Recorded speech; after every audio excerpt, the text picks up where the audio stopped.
Hello dear friend, welcome to DRS pharmacy. आज हम इस वीडियो में बात करने वाले हैं जीपैट एग्जाम के बारे में, क्योंकि बहुत सारे कन्फ्यूजन रहते हैं जीपैट एग्जाम को लेकर। जैसा कि आपके सामने दिख रहा होगा, जीपैट के बारे में आज हम बात करेंगे, जीपैट से रिलेटेड पूरी इन्फॉर्मेशन के बारे में एंड उसके एग्जाम के पैटर्न के बारे में, what is syllabus about GPAT and last year cut off क्या थी एंड इम्पोर्टेंट टॉपिक्स क्या हमें पढ़ने चाहिए, क्योंकि सिलेबस तो बहुत बड़ा लेकिन उसमें कुछ स्पेसिफिक टॉपिक होते हैं जिससे मेन फोकस हमें करना होता है और उसके लिए क्या इंपॉर्टेंट बुक्स होनी चाहिए। अगर हम जीपैट की प्रिपरेशन स्टार्ट कर रहे हैं तो उसके लिए कौन सी बुक फॉलो करें, ये सब इसमें डिस्कस करने वाले। लेकिन मेन पार्ट जो वीडियो का है, लास्ट में हम देखेंगे when and how to start preparation, मतलब जीपैट की प्रिपरेशन एक्चुअली में कब स्टार्ट करनी चाहिए। कुछ लोग फर्स्ट सेमेस्टर में सोते स्टार्ट करें, कुछ लोग सेकंड में, कुछ लोग थर्ड में। तो आज हम बताएंगे एग्जैक्ट क्या आपको प्रिपरेशन कब से स्टार्ट करनी चाहिए, कब सही टाइम होता है। ओके, नेक्स्ट इसमें डिस्कस करेंगे व्हाट अबाउट कोचिंग। जो मेन होता है आज के टाइम का इशू, मेन लोग सोचते हैं कि कोचिंग करने वालों का ही सिलेक्शन होता है, क्या बिना कोचिंग ये भी सिलेक्शन हो सकता है। सारे डाउट इस वीडियो में हम डिस्कस करने वाले एक एक करके। तो चलिए शुरू करते हैं। देखिए, तो इन्फॉर्मेशन के बारे में बात किया जाए तो जीपैट का पूरा नाम ही होता है ग्रेजुएट फार्मेसी एप्टीट्यूड टेस्ट। जैसा कि आपको इसके नाम में दिख रहा है, इन जनरल था ग्रेजुएट लेवल का एप्टीट्यूड टेस्ट है जो आपके जनरल नॉलेज को चेक करता है। अगर आप बी फॉर्म में फर्स्ट सेमेस्टर से लेके लास्ट सेमेस्टर तक अच्छे से सेमेस्टर ही कंप्लीट किए तब भी आपका जीपैट निकल जाएगा। लेकिन चलिए इसके बारे में आगे वो सब डिस्कस करेंगे क्या क्या दिखना है।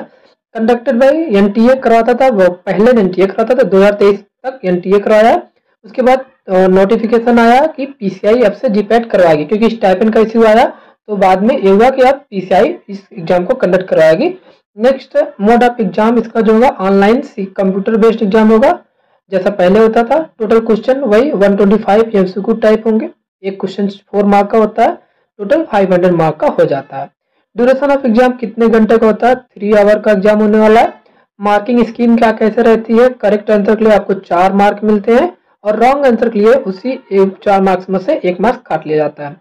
एलिजिबिलिटी क्या होती है, जो 10+12 जो 10+2 होते हो उनको फिजिक्स केमिस्ट्री होना अनिवार्य, साथ में जो बायोलॉजी लिया या जो मैथ लिया वो भी इसके लिए एलिजिबल होते हैं। मतलब चाहे बायोलॉजी स्ट्रीम से चाहे मैथ स्ट्रीम से, दोनों एलिजिबल होते हैं इस एग्जाम के लिए। और उनके साथ साथ बी फार्म डिग्री होनी चाहिए। साथ में लैटरल एंट्री वाले भी इस एग्जाम को फिल कर सकते हैं। Okay, next benefit of GPAT के क्या बेनिफिट होते हैं। एलिजिबल फॉर मास्टर प्रोग्राम के लिए एलिजिबल हो जाते हैं, साथ में फेलोशिप भी मिलती है 12,400 पर मंथ। और सबसे अच्छी बात है, जो लोग जीपैट क्वालिफाई करते हैं वो एलिजिबल हो जाते हैं नाइपर एग्जाम के लिए। नाइपर एग्जाम के लिए केवल जीपैट का क्वालिफिकेशन मार्क्स ही देखा जाता है, रैंक से कोई मतलब नहीं है। ओके, स्कोर वैलिडिटी 3 इयर्स तक होती है। ओके, ये सारी इन्फॉर्मेशन है जीपैट से रिलेटेड। बाकी कुछ इन्फॉर्मेशन नए रूल के अकॉर्डिंग अपडेट भी हो सकती है, उसे हम बाद में डिस्कस कर लेंगे जब इन्फॉर्मेशन आएगी। नेक्स्ट चलते हैं एग्जाम पैटर्न के बारे में। देखिए, तो इन्होंने एग्जाम को अलग अलग टाइप ऑफ क्वेश्चन के अकॉर्डिंग बांट रखा है। जैसे सब्जेक्ट हम बात करते हैं, pharmaceutical, chemistry and allied subject. What is allied subject? Allied subject meaning होता है कि जो फार्मास्यूटिकल केमिस्ट्री है उसी से रिलेटेड कुछ जनरल इन्फॉर्मेशन आपसे पूछे जा सकते हैं, जो साइंस से रिलेटेड वो इसी में इंक्लूड है, जो कि बहुत इजी होता है, आप उसे आसानी से कर ले जाओगे। तो फार्मास्यूटिकल केमिस्ट्री में टोटल क्वेश्चन आते हैं 38। एक क्वेश्चन 4 मार्क का है तो कितना हो जाएगा मैक्सिमम मार्क 152। नेक्स्ट है फार्मास्यूटिक्स एंड एलाइड सब्जेक्ट, ये भी 38 क्वेश्चन पूछे जाते हैं, मैक्सिमम मार्क 152 हो जाएगा, 1 क्वेश्चन 4 मार्क का है। तो अगला सब्जेक्ट हमारा फार्माकोगनोसी एंड एलाइड सब्जेक्ट, इसमें टोटल 10 क्वेश्चन पूछे जाते हैं, तो मैक्सिमम मार्क्स 40 हो जाएगा। नेक्स्ट सब्जेक्ट है फार्माकोलॉजी एंड एलाइड सब्जेक्ट, इससे 28 क्वेश्चन पूछे जाते हैं, टोटल 112 मार्क का हो जाता है। अदर सब्जेक्ट में आपके जैसे क्या होता है, other subject microbiology, pathophysiology, human anatomy physiology, biochemistry, biotechnology, pharmaceutical management, ये सारे अदर सब्जेक्ट में आ जाते हैं। इससे टोटल 11 क्वेश्चन आते हैं और मैक्सिमम मार्क होता है 44। तो टोटल इस तरीके से 125 क्वेश्चन पूछे जाते हैं, हर क्वेश्चन 1 मार्क का होता है, तो टोटल 500 मार्क्स हो जाता है। ओके, तो इस तरीके से आपका ये जनरल क्वेश्चन पैटर्न है, आपको एक बार आइडिया लेके इसी अकॉर्डिंग प्रिपरेशन करनी चाहिए। जो मेजर सब्जेक्ट है हमारे pharmaceutical chemistry, pharmaceutics and pharmacology, इन सब पे तो जरूर फोकस करना चाहिए, क्योंकि हमारे ये मेन मेजर सब्जेक्ट होते हैं। आइए देख लेते हैं नेक्स्ट पार्ट में सिलेबस क्या होता है। तो syllabus according to AICTE All India Council for Technical Education, इन्होंने अपना सिलेबस दे रखा अपनी ऑफिशियल वेबसाइट पे जीपैट के, तो हम लिंक डिस्क्रिप्शन बॉक्स में दे देंगे या टेलीग्राम पे भी डाल देंगे, आप वहां से डाउनलोड करके पूरा सिलेबस देख लीजिएगा, क्योंकि पूरा सिलेबस बहुत बड़ा और आपको पूरा सिलेबस पढ़ना भी नहीं है। यहाँ हम अगले पार्ट में, इसी वीडियो में सिलेबस के अकॉर्डिंग हम मेन जो टॉपिक है उसको डिस्कस किए हैं, उसमें क्या टॉपिक पढ़ना है वही एग्जैक्ट पढ़ के जाना, जीपैट में रैंक अच्छा ही आएगा। Okay, next last year cut off के बारे में बात किया जाए। जैसा कि 2023 अभी पिछले साल के बारे में बात किया था, तो जनरल का जो कट ऑफ है 140 से 150 के आसपास गया। अगले कट ऑफ आपके मार्क्स दिखा रहा, ये नंबर क्वेश्चन नहीं है, नंबर ऑफ मार्क्स है, मतलब जो आपके नंबर आए हैं अगर 140 से 150 के बीच में है तो जनरल कैटेगरी वाला जीपैट के लिए क्वालिफाई है, यानी वो नाइपर एग्जाम में बैठ सकता है। नेक्स्ट ईडब्ल्यूएस के लिए जो मार्क्स क्वालिफाइंग था 120 से 130 था, ओबीसी के लिए 100 से 120, एससी के लिए 90 से 100 एंड एसटी के लिए 70 to 80, पीएच के लिए किसी भी नंबर पे उनका क्वालिफिकेशन हो ही जाता है। ओके, क्योंकि उनको छूट मिलती है फिजिकल हैंडीकैप होने की वजह से। नेक्स्ट 2022 में जो हमारा जनरल के कट ऑफ गया था 148, ईडब्ल्यूएस के लिए 122, ओबीसी के लिए 120, एससी के लिए 94, एसटी के लिए 75 एंड पीएच के लिए ऑल कैटेगरी। नेक्स्ट है 2021 में जनरल के लिए 186, ईडब्ल्यूएस के लिए 155, ओबीसी के लिए 152, एससी के लिए 114। नेक्स्ट है एसटी के लिए 87, पीएच के लिए ऑल नंबर एलिजिबल थे। 2020 में देख लिया जाए तो जनरल के लिए 163 था, ईडब्ल्यूएस के लिए 104, नेक्स्ट ओबीसी के लिए 131, एससी के लिए 103, एसटी के लिए 76, पीएच के लिए ऑल। नेक्स्ट 2019 में देख लिया जाए तो जनरल के लिए 141 और ओबीसी के लिए 117, एससी के लिए 95 और एसटी के लिए 74, पीएच के लिए ऑल। इससे एक आपको आइडिया लग जा रहा है कि अगर आपके मार्क्स 150 to 200 के अंदर आ रहे हैं तो आप किसी भी कैटेगरी में हो, चाहे जनरल, ओबीसी, एससी, ओबीसी, कुछ किसी भी कैटेगरी में होंगे, आपका क्वालिफिकेशन तो कंफर्म है। और अगर कहीं आप 250 से 300 के बीच में आ रहे हैं तो कंफर्म है आप रैंक में आ रहे हैं। ओके, तो सब आपको दिमाग में लेकर चलना, कितने क्वेश्चन हमें करने हैं, कितने क्वेश्चन छोड़ने हैं, क्योंकि सारे क्वेश्चन आप नहीं कर पाएंगे, क्योंकि जीपैट के जो कट ऑफ है देख रहे हैं बहुत कम जा रहा, तो आप क्वालिफाई करने के लिए बहुत कम मार्क्स चाहिए होते हैं, आप आसानी से कर सकते हैं, बिल्कुल टेंशन लेने की जरूरत नहीं है। ओके, नेक्स्ट है इंपॉर्टेंट टॉपिक के बारे में बात किया जाए। नेक्स्ट जो इसमें जो सब्जेक्ट हमारा फार्मास्यूटिकल केमिस्ट्री, क्योंकि ये केमिस्ट्री जो है आप क्लास 12th में भी ऑर्गेनिक केमिस्ट्री पढ़ के आते हैं, वही सब सेम पार्ट रहता है बीफा में भी। तो केमिस्ट्री एक ऐसा पोर्शन होता है जो केमिस्ट्री ही अगर आप अच्छा से कर लेते हैं तो आप कट ऑफ तक पहुंच जाते हैं। ओके, क्योंकि 152 मार्क्स अकेले दे रहा, इस केमिस्ट्री को आपको जरूर फोकस करना, क्योंकि केमिस्ट्री है इसमें ज़्यादा रटना नहीं होता, आपको बस लॉजिक लगाना है और क्वेश्चन आसान ही आते हैं, बहुत आसान आते हैं, आपका हो जाएगा। देखिए ऑर्गेनिक केमिस्ट्री में क्या पढ़ना है, क्लासिफिकेशन ऑफ ऑर्गेनिक कंपाउंड पे फोकस करना, जो ऑर्गेनिक कंपाउंड का क्लासिफिकेशन है उससे क्वेश्चन आते हैं। नेक्स्ट आईपीसी नोमेनक्लेचर पे फोकस करना, आइसोमेरिज्म पे। जनरल ऑर्गेनिक केमिस्ट्री के अंदर आपको सारे जो आपने पढ़ा है, inductive rate, resonance effect, free radical, आपको कार्बोकैटायन, कार्बोनायन, इनकी स्टेबिलिटी ऑर्डर, रेजोनेंस, ये सारे पे फोकस करना है, इन सबसे क्वेश्चन आते हैं। Next organic name reaction, main important part है केमिस्ट्री का ऑर्गेनिक नेम डिक्शन। हर जीपैट एग्जाम में जब हुआ है 1 से 2 नेम डिक्शन तो पूछ ही गई है। ओके, नेक्स्ट एरोमेटिक कंपाउंड पे तो आपको फोकस करना ही है। नेक्स्ट हेट्रोसाइक्लिक केमिस्ट्री पे भी आपको फोकस करना है। नेक्स्ट हमारा फिजिकल केमिस्ट्री में क्या क्या आपको पढ़ना, स्टेट ऑफ मैटर, वही जो क्लास 12 में पढ़ते हैं आप। सॉल्यूशन पे फोकस करना, colligative property, thermodynamic, electrochemistry, ionic equilibrium, इन सब से रिलेटेड एक बार आपको इनके जो थ्योरेटिकल पार्ट है और इनमें जो फार्मूले वाले पार्ट होते हैं उनको देख लेना। उन सबसे आसान क्वेश्चन आते हैं एकदम, क्योंकि जनरल क्वेश्चन पूछे जाएंगे, बहुत ज्यादा डीप में नहीं अंदर जानेंगे लोग। नेक्स्ट इनऑर्गेनिक केमिस्ट्री में आपको लिमिट टेस्ट, जो भी क्लोराइड, सल्फेट, आयरन का है उन सबके लिमिट टेस्ट, इनके टेस्ट में क्या कलर होता है, कौन से रिएजेंट यूज किया जा रहा है, उसी सबको आपको लर्न करके जाना। एसिड, बेस, बफर, ये सब में आपको पता है, एसिड की स्टेबिलिटी ऑर्डर, बेस की स्टेबिलिटी ऑर्डर, बफर के पीएच, ये सब आपको नॉर्मल सा देख के जाना। डिफरेंट टाइप्स ऑफ एजेंट कौन कौन से होते हैं, आपको एंटीकैरिजेंट, डेंटिफ्राइसिस, ये सब जो आप पढ़ते हैं ना एजेंट, इन सब के एग्जाम्पल जरूर देख के जाने हैं। नेक्स्ट अगर बात करें फार्मास्यूटिकल एनालिसिस में, टाइट्रेशन पे फोकस करना है। स्पेक्ट्रोस्कोपी में आपको इन सब पार्ट में यूवी विजुअल, इंफ्रारेड, एनएमआर, मास, इन सब पे फोकस करना आपको। Okay, next chromatography, important topic है, इससे क्वेश्चन आता ही है। और इलेक्ट्रोकेमिकल मेथड, इस पे भी आपको वर्क करके जाना। एनालिसिस पोर्शन से आपको नाइपर में भी काफी अच्छे क्वेश्चन मिल जाते हैं। और ये ऑर्गेनिक केमिस्ट्री आप यही वाला सेम आपका नाइपर में भी रिपीट होता है, तो आपको अगर जीपैट अच्छे से करते हैं तो नाइपर में भी अच्छा ही मार्क्स आता है।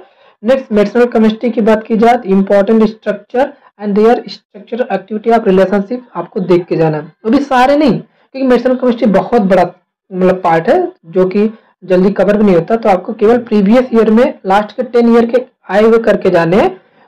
ये यकीन मानिए आपको उसी प्रीवियस ईयर से ही रिपीट होकर मेडिसिनल केमिस्ट्री में मिल जाता, तो आपको नया कुछ नहीं पढ़ना, जो प्रीवियस ईयर में आए हुए लास्ट 10 ईयर के उस सबको आपको देख के जाने हैं। ओके, नेक्स्ट अब बात करते हैं फार्मास्यूटिक्स के। फार्मास्यूटिक्स भी मेजर रोल निभाता है हमारे सिलेक्शन में, क्योंकि 38 क्वेश्चन पूछा गया और फार्मास्यूटिक्स एक अच्छा पार्ट है जो कि आपको कवर करके जरूर जाना है। ओके, इसमें फार्मास्यूटिकल टेक्नोलॉजी पार्ट जो होता है, इसके अंदर आपको डोजेज फॉर्म पढ़ने हैं, बायोलॉजिकल प्रोडक्ट पढ़ने हैं, ऑप्थेल्मिक प्रिपरेशन पढ़ने हैं, pre formulation, packaging material, powder, tablet, parenteral product, sterilise packaging, suspension, emulsion, suppository, ये सब आपको कैप्सूल, लिक्विड, सॉल्यूशन, सिरप, ये सब आप जो सेमेस्टर में पढ़ रहे हैं, पोसोलॉजी से रिलेटेड जो न्यूमेरिकल होते हैं, कैसे कैलकुलेट किया जाता है डोजेज फॉर्म को, ओके, इन सभी को आपको एक बार इनके क्लासिफिकेशन और इनके जो भी जनरल इंफॉर्मेशन होती है, ये सब आपको देख के जाना है। आप सब बी फॉर्म में पढ़े हुए होते हैं, आपको आसानी से इससे क्वेश्चन निकल जाएंगे। नेक्स्ट फिजिकल फार्मेसी में आपको स्टेट ऑफ मैटर देख के जाना है, micromeritics, interfacial phenomena, viscosity, rheology, इन सब से क्वेश्चन 100% रहता है। Chemical kinetic, drug stability, solubility, इन सब से क्वेश्चन आया ना ऐसा हो ही नहीं सकता। नेक्स्ट बायोफार्मास्यूटिक्स में आपको फार्माकोकाइनेटिक और फार्माकोकाइनेटिक मॉडल पढ़ के जाना, 1 कंपार्टमेंट 2 कंपार्टमेंट जो होते हैं, और इनमें फार्मूले आपको जरूर देख के जाना, न्यूमेरिकल पोर्शन इसी से पोर्शन से आते हैं। नेक्स्ट फार्मास्यूटिकल इंजीनियरिंग में कुछ नहीं करना, आपको रेनॉल्ड नंबर एक बार फोकस करके जाना, hydrodynamic method, size reduction, size separation, और जितने टाइप के इक्विपमेंट है उनका क्या प्रिंसिपल होता है उसको जरूर देख के जाना। ओके, ये सिंपल क्वेश्चन आते हैं, ये सब टॉपिक को आपको कवर करके ही जाना है। नेक्स्ट फार्मास्यूटिकल जूरिस्प्रूडेंस में बहुत इंपॉर्टेंट टॉपिक है, इससे क्वेश्चन हमेशा ही रहने वाला है। इसमें आपको drug and cosmetic act and rule देखने, इसमें आपको जो शेड्यूल है ए से लेकर वाई तक और डिफरेंट जो एक्ट होते हैं उनके ईयर फोकस करके जाना है, लर्न करके जाना है, 100% क्वेश्चन आने ही वाला है। Different type of form and licence number जो भी पेनाल्टी होती है उसको एक बार देख के जाना है। नेक्स्ट बात किया जाए फार्माकोलॉजी। फार्माकोलॉजी सबका इंटरेस्टिंग सब्जेक्ट होता है, इसमें आपको पता ही है जनरल फार्माकोलॉजी जो भी सब्जेक्ट है इसका क्या इंट्रोडक्शन देके जाना, फार्माकोकाइनेटिक, फार्माकोडायनामिक, रिसेप्टर फार्माकोलॉजी, जितने भी टाइप के रिसेप्टर है सब आपको पढ़ के जाने हैं। और मेन पार्ट है एडवर्स ड्रग इफेक्ट, जितने भी ड्रग हैं इंपॉर्टेंट, जो मेन क्लास की, हर क्लास की कुछ 3-4 ड्रग मेन होती है, उसके एडवर्स इफेक्ट आपको जरूर देख के जाना, क्योंकि मैचिंग टाइप के क्वेश्चन एडवर्स इफेक्ट से बहुत ज्यादा बना सकते हैं। बच्चे नेक्स्ट पार्ट में क्या कवर करना, जैसे drug acting on ANS, PNS, CNS, autacoid related drug, drug on respiratory system, hormone related drug, drug acting on CVS, drug acting on kidney, drug acting on GIT, anti microbial drug, drug affecting blood and blood formation, chemotherapy, miscellaneous drug के अंदर vitamin आपके आ जाते हैं, vaccine, इन सबसे matching type के question आते ही है। इनमें क्या फोकस करना, इनका इंट्रोडक्शन एक बार जरूर देख लेना, क्योंकि इन्हीं का इंट्रोडक्शन ह्यूमन फिजियोलॉजी के क्वेश्चन भी कवर कर देता है। और इसमें जो मेन पार्ट है फार्माकोलॉजिकल ड्रग क्लासिफिकेशन, यकीन मानिए आपके 4 से 5 क्वेश्चन तो क्लासिफिकेशन से मैचिंग टाइप के ही निकल जाएंगे, तो क्लासिफिकेशन पे फोकस करके जाना है। बच्चे इनके मेन पार्ट जो फार्माकोलॉजी का पूछा जाता है, मैकेनिज्म ऑफ एक्शन से रिलेटेड, आपको हर क्लास के जो मेन ड्रग है उनके मैकेनिज्म ऑफ एक्शन कवर करके जाना है, और उनके यूज, उनके एडीआर पढ़ के जाना। अब कैसे पता चलेगा मेन क्लास की, हर क्लास की मेन ड्रग कौन सी है, आपको प्रीवियस ईयर का क्वेश्चन लास्ट 10 ईयर के कवर करेंगे, उससे आपको आइडिया लग जाएगा कि क्या हमारे पूछेगा और क्या मेन क्लास की कौन सी ड्रग है। ओके, इतना आपको करके जाना। नेक्स्ट है फार्माकोगनोसी। फार्माकोगनोसी एक ऐसा सब्जेक्ट है जिसमें आप एक बार रिवीजन करके पढ़ के आसानी से पूरे मतलब 40 मार्क आप ला सकते हैं। जैसे इसमें इंट्रोडक्शन पार्ट में क्या कवर करना है, हिस्टोरिकल इंट्रोडक्शन, किस साइंटिस्ट ने क्या खोज किया उसको देख के जाना, traditional and alternative system of medicine, Ayurveda, यूनानी सिस्टम, ये सब देख के जाना आपको।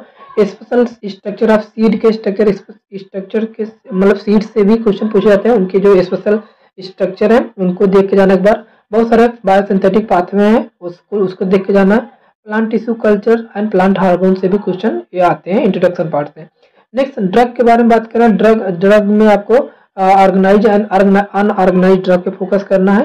और इनके इवेल्युएशन कैसे किया जाता है, फिजिकल केमिकल जो भी मेथड होते हैं एक बार आपको देख के जाना है। इसमें इस इवेल्युएशन के अंदर बहुत सारे क्वेश्चन बनेंगे। टाइप ऑफ स्टोमेटा कैसा होता है, हर बार क्वेश्चन में टाइप ऑफ स्टोमेटा पूछा गया है। ओके, आपको उसको एक बार जरूर देख के जाना है।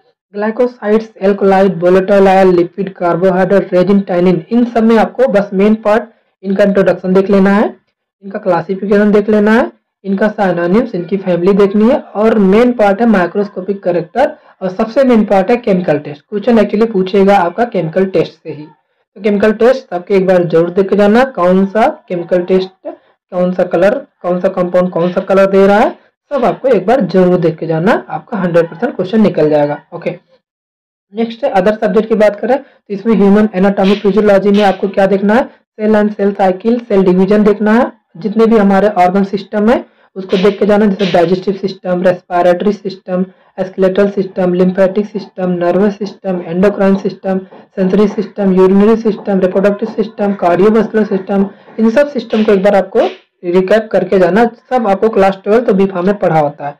बायोटेक्नोलॉजी की बात किया जाए तो इसमें जेनेटिक इन्फॉर्मेशन जैसे replication, transcription, translation, mutation and method of gene transfer पे एक बार जो आपको फोकस करके जाना है। माइक्रोबायोलॉजी में बात करें तो इसमें बैक्टीरिया देख लेना है, फंजाई, वायरस, इनसे इनमें क्या मेन फोकस करना, डिजीज एंड इनके कॉस्टिव एजेंट। ओके, बायोकेमिस्ट्री में आपको कार्बोहाइड्रेट, प्रोटीन, लिपिड और न्यूक्लिक एसिड एंजाइम को देखना है। पैथोफिजियोलॉजी में डिफरेंट टर्मिनोलॉजी जो उनमें दी होती है, उनके डिफरेंट फॉर्म्स ऑफ एडाप्टेशन जो होती है हमारे सेल की, और डिफरेंट टाइप्स ऑफ टेस्ट जो होते हैं पैथोफिजियोलॉजी में, उसको देखना है। फार्मास्यूटिकल मैनेजमेंट में आपको introduction, level of management, sales and marketing management, inventory management, advertisement, accountancy, ये सब पे आपको एक बार फोकस करके जाना है। इनको अगर एक बार आप रीडिंग मार लेंगे तो इनके क्वेश्चन निकल ही जाते हैं, बाकी आप क्वेश्चन प्रैक्टिस करेंगे उससे क्वेश्चन रिपीट हो जाते हैं इस टाइप के सब्जेक्ट से। ओके, नेक्स्ट है अब बात करते हैं इम्पोर्टेंट बुक्स। देखिए, जो लोग शुरू से फर्स्ट सेमेस्टर से अभी प्रिपरेशन करने का सोच रहे हैं तो उनको एक बार इन सब बुक को पूरा पेज नंबर 1 से लेकर लास्ट तक रीडिंग नहीं करना है। आपको इन बुक से आपके अपने हैंड रिटन नोट्स बनाने, जैसे आप कुछ कोई टॉपिक पढ़ रहे हैं, आपको टॉपिक नहीं समझ में आ रहा तो आपको स्टैंडर्ड बुक लेनी है लाइब्रेरी से, सब बुक खरीदना नहीं है, आपके क्लास में जो लाइब्रेरी होती है कॉलेज में वहां से इशू करा के इनसे मेन टॉपिक जो आपको समझना है उसको उस पेज पे जाकर जहाँ है उसको पढ़ना है और उससे रिलेटेड नोट्स बनाने हैं। उस नोट्स को आपको बार बार रिवाइज करना है। बस इतना ही काम होता है हमारे स्टैंडर्ड बुक का, इसको पूरा नहीं पढ़ा जाता और पढ़ना भी नहीं है। ओके, तो आपको जो डाउट है उस पोर्शन पे जाना है, उनसे आपको अपने डाउट क्लियर करके नोट्स बना लेना है, और नोट्स आपको फ्यूचर में जीपीएट एग्जाम टाइम में रिवीजन करने में आसानी हो जाएगा, क्योंकि आप बार बार तो लेके बैठेंगे नहीं स्टैंडर्ड बुक को, क्योंकि बहुत मोटी होती है। नेक्स्ट आपको कौन कौन सी बुक पढ़नी है इसमें आप देख लीजिए। तो फार्मास्यूटिकल केमिस्ट्री के लिए आपको organic medicinal and pharmaceutical chemistry के लिए आपको विल्सन एंड गिसवर्ल्ड एक बार देख सकते हैं, और आपको ऑर्गेनिक केमिस्ट्री में मॉरिसन एंड बॉयड भी देख सकते हैं, और इंट्रोडक्शन ऑफ स्पेक्ट्रोस्कोपी के लिए आपको पाबिया की बुक बहुत फेमस है, इसको देख सकते हैं। इंस्ट्रूमेंटल एनालिसिस के लिए आप स्कूच की बुक देख सकते हैं, सारे स्टैंडर्ड बुक है, एक बार आप इनको देख सकते हैं जहाँ भी डाउट हो जिस टॉपिक में। नेक्स्ट है फार्मास्यूटिक्स में आपको इंडस्ट्रियल फार्मेसी के लिए लैकमैन एंड लीवरमैन बहुत ही फेमस बुक है। बायो फार्मास्यूटिक्स के लिए ब्रह्मांकर फेमस बुक है। रेमिंगटन भी देख सकते हैं आप, and Martin for physical chemistry के लिए देख सकते हैं, सारे बुक्स हैं, और आपको डिस्क्रिप्शन में लिंक भी दे देंगे, आप वहां से जाके जो भी हो अगर परचेज नहीं करना, बहुत महंगी होती है, हो सकेगा मैं लिंक PDF का लिंक दे दूंगा, आप उसको डाउनलोड कर लीजिएगा। नेक्स्ट है pharmacology, KD Tripathi famous book जो कि आपको परचेज करना ही है, आपके पास होनी चाहिए, क्योंकि ड्रग क्लासिफिकेशन इसी से सब कुछ कवर होने वाला है। नेक्स्ट है गुडमैन गिलमैन भी आप देख सकते हैं, इसमें जो भी डाउट हो आप यहाँ से नोट्स बना सकते हैं। अगला है फार्माकोग्नोसी में CK कोकाटे को आप प्रीफर कर सकते हैं, जो बहुत ही फेमस बुक है।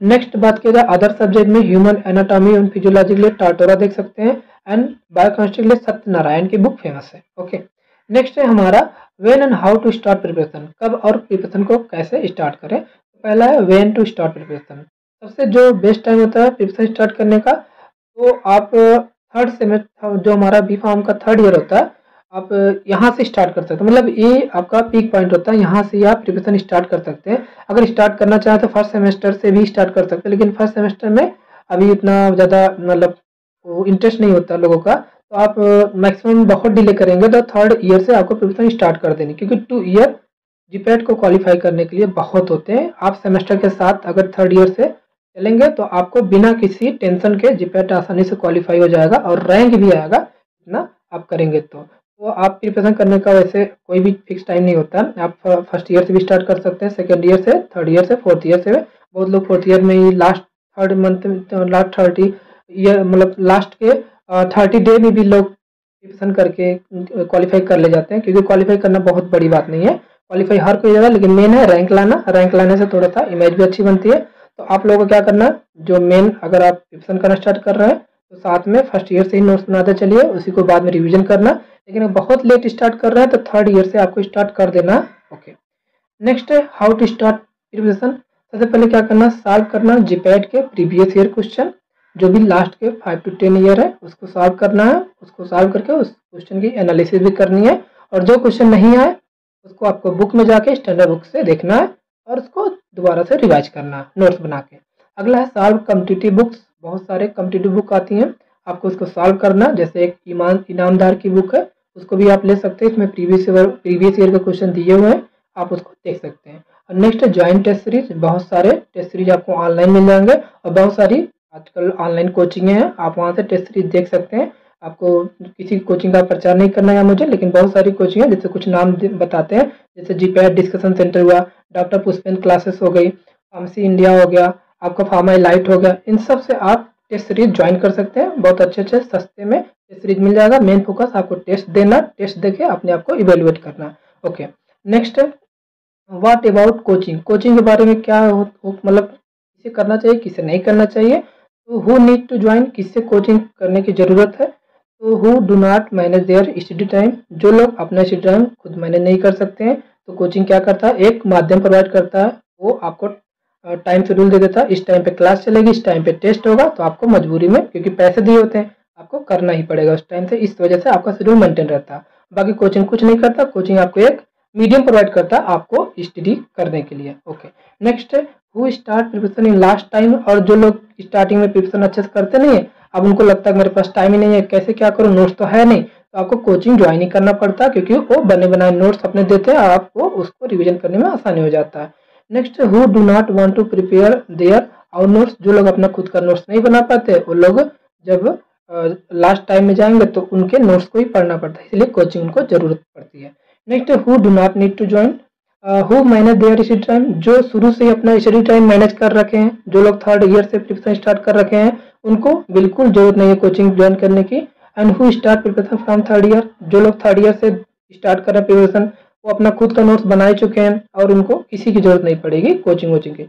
नेक्स्ट है who able to prepare their own notes from standard book. और मैंने बताया कि जो स्टैंडर्ड बुक से अपने खुद के नोट्स बना रहे हैं, उनके कॉन्सेप्ट पहले से ही क्लियर रहेंगे, बल्कि बहुत अच्छे रहेंगे।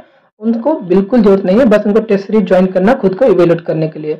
मतलब इन दोनों प्रोसेस में सिलेक्शन तो होगा, क्वालिफिकेशन होगा, दोनों में से किसी की बुराई नहीं कर रहा, सब अपनी जगह अच्छे हैं, क्योंकि कोचिंग वाले भी अपने कोशिश करते हैं बेस्ट प्लेटफॉर्म प्रोवाइड करने का। तो इस तरीके से आपने देखा कि पूरा जीपैट से रिलेटेड क्या इन्फॉर्मेशन हमें चाहिए, सब इस वीडियो में डिस्कस कर लिया। आई होप आप लोग को ये वीडियो पसंद आई होगी, और आप लोग अपने दोस्तों के वीडियो जरूर शेयर करें, और आप हमारे चैनल पर नए हो तो लाइक सब्सक्राइब शेयर जरूर करें। Thank you so much.